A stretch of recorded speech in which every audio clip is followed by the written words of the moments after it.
우주소녀의 너 그리고 나, 이달의 소녀의 쉐이킷, 브레이브걸스의 마스크. 너무나도 멋졌던 3팀의 무대가 끝이 나고 벌써 일주일이 지났는데요. 그동안 효린의 무자비한 오프닝 예고편만 보며 대체 어떤 엄청난 무대가 기다리고 있을지 너무 궁금했었죠. 드디어 공개된 BBG 케플러 효린의 커버곡 무대는 어떤 모습이었는지부터, 그리고 충격적이었던 2차 경연 순위까지 퀸덤 투 런더월드 4화 함께 다시 볼까요? 그 전에 좋아요와 구독, 알람 설정까지 부탁드려요.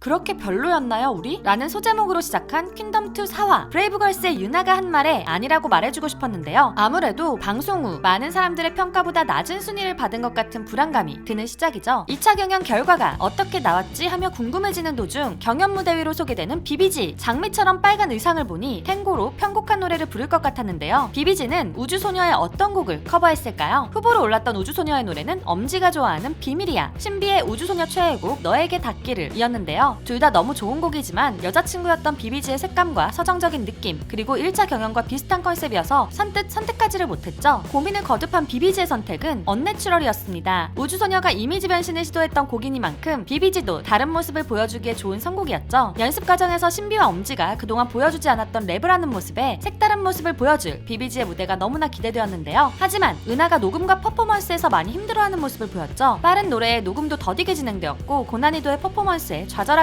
했었는데요. 그러나 은하는 어려운 퍼포먼스를 바꾸지 않고 더 열심히 준비했습니다. 그렇게 시작된 경연 무대는 BBG가 말한 것처럼 강렬했는데요. 깃발 군무로 시선을 끌고 그 뒤에 등장한 치명적으로 아름다운 BBG 멤버들은 따로 또 같이 하며 다양한 모습을 보여줬죠. 멤버들이 각자 준비한 댄스 브레이크도 너무 멋졌는데요. 은하의 댄스 브레이크는 열심히 준비한 모습을 무대 전 보여줬기에 원하던 모습을 제대로 보여주지 못했다는 것이 드러났죠. 만약 이 퍼포먼스를 준비하는 걸 보여주지 않았다면 은하의 실수를 전혀 알지 못했을 것 같아 제작진의 편집이 아쉬워지는 순간이었습니다. 그러나 우주소녀 멤버들이 저렇게 컴백할 걸 이라고 극찬했던 무대였는데요. 은하는 개인적으로 아쉬워하며 또다시 터진 크림빵이 되어버렸죠. 너무 잘했고 멋있었고 예뻤다고 달래주고 싶네요. 그 다음 무대는 퀸덤2의 막내 케플러. 케플러도 커버곡 경연을 준비하며 가장 먼저 부딪힌 문제는 선곡이었죠. 아직 많이 어린 케플러가 소화하기엔 으른으른한 가사와 곡들이 많았기 때문입니다. 히트곡인 치맛바람과 롤리는 브레이브걸스가 1차 경연에서 불러서 탈락, 술버릇은 케플러의 미성년자가 많아서 탈락, 그리고 명곡인 운전만에는 외국인 멤버인 히카루와 샤오팅이 권태기라는 감정을 전혀 이해하지 못해서 탈락하게 되었죠. 그렇게 탈락시키다가 고르게 된 곡은 풀파티. 걸스플래닛 때부터 유명했던 예서의 예쁜 표정 연기로 시작한 무대는 소녀들의 신나고 사랑스러운 파티를 그대로 보여주었는데요. 신비의 말처럼 귀여운 것은 모두 무대에 담은 듯했죠. 거기에 댄스 브레이크도 그동안 보지 못한 분위기와 퍼포먼스여서 신선하고 재밌게 느껴졌습니다. 굳이 단점을 뽑자면 중간에 들어간 롤린이 살짝 어색했다는 것 정도네요. 이런 사랑스러운 무대를 보고 나니 무대가 끝나고 왜 울음을 터뜨렸는지 더 이해가 안 됐는데요. 다현이는 무대 마지막에 열정적으로 신나게 춤추다가 무대 아래로 떨어졌고, 유진이는 소품으로 활용한 비눗방울 때문에 미끄러워 안무를 제대로 소화하지 못했다고 하죠. 신나는 무대에 많은 사람들이 눈치채지 못했을 듯한데요. 그나저나 다현이가 다치지 않아서 너무 다행이네요. 간절하게 열심히 준비한 무대였기에 이런 실수들이 더욱 아쉬웠을 케플러. 하지만 관객들과 시청자들은 이 무대로 너무 신나게 즐겼기에 실수를 마음에 담아두지 않았으면 좋겠습니다. 그리고 기다렸던 마지막 무대 효린. 공중에 뜬 링에 앉아있는 엄청난 무대 오프닝 예고로 많은 사람들이 기대하고 있었죠. 효린은 이번에도 만점을 받을 수 있을까요? 1차 경연에서 만점을 받았기에 더욱 부담감을 가지고 준비하는 효린이었는데요. 태블릿에 적힌 효린의 분석만 봐도 얼마나 열심히 준비했는지 알 수 있었죠. 효린이 후보를 생각하는 이달의 소녀 노래는 PTT, Why Not, So What. 이 세 곡 중에서 효린은 가사의 의미가 좋다고 생각한 So What을 선택했는데요. 그래서 음악이 더 잘 들리게 만들고 싶다고 하며 음악 작업에 더욱 치중하게 되었습니다. 그리고 무대의 컨셉도 1차 경연과는 완전 반대로 잡았는데요. 색감이 뛰어났던 1차 경연의 터치 마이 바디와는 다르게 완전히 색감을 죽인 올블랙의 캐드몬으로 노래가 가진 의미를 익살스럽고 당당하게 표현하려고 했습니다. 준비 과정부터 대박 무대의 향기가 솔솔 풍기는데요. 후프 위에서 이달의 소녀를 표현하는 달과 함께 시작한 무대. 시작부터 관중을 압도한 퍼포먼스는 효린의 엄청난 라이브와 카리스마로 이어지며 모두를 감탄하게 만들었죠. 절묘하게 느려지며 보컬에 집중하는 모습이나 관객의 참여를 유도하며 퍼포먼스를 더욱 신나게 볼 수 있게 만드는 모습에 이번 2차 경연의 퀸도 역시 효린이다 라는 생각을 절로 들게 했습니다. 퀸덤2가 진행되는 동안 다른 팀들이 효린의 무대를 뛰어넘을 수 있을까요? 이렇게 멋진 무대들과 함께 축제를 즐기고 끝났다면 너무 좋을 것 같은데 퀸덤2는 경연이기에 잔인한 평가의 시간이 기다리고 있었죠. 이번 2차 경연도 퀸덤 자체 평가 1000점, 글로벌 평가단 3000점, 현장 평가단 6000점으로 총 만점으로 순위를 가르게 되었는데요. 2차 경연에서 1등을 하게 되면 3차 경연 큐시트 결정권과 효린이 받았던 프리미엄 퀸 서비스를 받을 수 있게 되죠. 다현이가 무대에 떨어졌던 것을 걱정했던 훈훈한 모임의 시작과는 다르게 자체 평가 결과 공개 시간이 되자 분위기가 달라졌죠. 참가자들도 어쩔 수 없이 해야 되는 자체 평가를 굉장히 싫어하는 듯했는데요. 우주소녀와 브레이브걸스가 한 수 아래를 2표씩 받고 이달의 소녀와 케플러가 한 수 아래를 1표씩 받았습니다. 그리고 효린이 한 수 1을 우주소녀로부터 1표를 받으며 이번에도 자체 평가 1위를 하게 되었네요. 그 다음 공개된 것은 글로벌 투표였는데요. 이 투표는 글로벌 팬덤이 강한 이달의 소녀나 케플러가 강할 것으로 예상되었지만 지난 1차 투표 결과에서 그렇지 않다는 것을 알 수 있었죠. 한 명당 가장 마음에 드는 무대 2개를 고르기 때문에 최애 팀에게 투표하고 남은 한 장의 표를 가져와야 높은 순위를 받을 수 있습니다. 이번에도 이변 없이 압도적 1위는 엄청난 무대를 보여준 효린, 6위는 브레이브걸스, 5위는 케플러, 4위는 비비지, 3위는 우주소녀, 2위는 이달의 소녀가 하게 되었죠. 지난주 3화 이후 브레이브걸스의 무대가 많은 호평을 받았기에 6위라는 결과가 많이 놀라웠습니다. 해외 팬들과 국내 팬들의 취향 차이가 커서일까요? 그러나 마지막으로 공개된 현장 투표까지 합해 나온 2차 경연 최종 순위도 굉장히 충격적이었는데요. 6위 브레이브걸스, 5위 케플러, 4위 비비지, 3위 우주소녀, 2위 이달의 소녀, 1위는 이번에도 만점으로 효린이 차지하게 되었습니다. 3화 방송 이후 커뮤니티 등을 통해 너무 좋았다고 평가받은 브레이브걸스. 하지만 6위라는 순위를 받게 되며 방송으로 본 무대와 현장의 분위기가 많이 달랐나 싶었는데요. 풀캠 영상에서 관객들의 관람을 막은 카메라맨을 보니 현장 투표 순위가 왜 그렇게 되었는지 이해할 수 있었습니다. 사실 퀸덤2는 순위가 중요한 경연은 아니죠. 방송이 끝난 이후 남겨진 멋진 무대가 더욱 의미 있는 프로그램입니다. 하위권 순위를 계속 받고 있는 케플러와 브레이브걸스, 당장 보인 순위 결과에 자신감을 잃지는 않을까 걱정이 되는데요. 무대가 너무 좋았다고 하는 수많은 이야기들을 보며 힘을 얻었으면 좋겠습니다. 이렇게 2차 경연과 결과 발표가 모두 끝나고 다음 화가 예고되었는데요. 3차 경연은 이전처럼 보컬팀, 댄스팀으로 나뉘어 진행되는 것처럼 보이죠? 보컬팀은 이전처럼 누구와 노래를 부르고 싶은지 선택의 시간이 기다리는 듯 했는데 댄스팀에 의외의 사람들이 등장했죠. 바로 수우파 참가 크루 멤버들이었는데요. 라치카의 가비, 홀리뱅의 허니제이, 프라우드먼의 모니카가 등장하며 댄스팀의 경연이 어떻게 펼쳐질지 더욱 기대가 되었죠. 퀸덤2와 수우파의 조합이 어떤 멋지고 신선한 무대를 보여줄지 너무 기대가 됩니다. 너무나 멋졌던 비비지, 케플러, 효린의 커버곡 무대, 그리고 충격적이었던 2차 경연의 결과를 보여준 퀸덤2 4화가 이렇게 끝이 났는데요. 퀸덤2 4화 리뷰도 재미있게 보셨다면 구독과 좋아요, 알람 설정까지 부탁드리고요. 여러분이 생각하는 이번 2차 경연 무대의 순위는 어떻게 되는지 댓글로 공유해주세요. 또한 더 알고 싶은 아이돌의 이야기가 있다면 댓글과 이메일로 신청해주시고요. K-POP 팬들이 이야기하며 놀 수 있는 커뮤니티를 운영 중이니 상세 설명과 고정 댓글을 참고해주세요. 지금까지 여러분의 가장 가까운 K-POP 친구 듀람이었습니다. 안녕.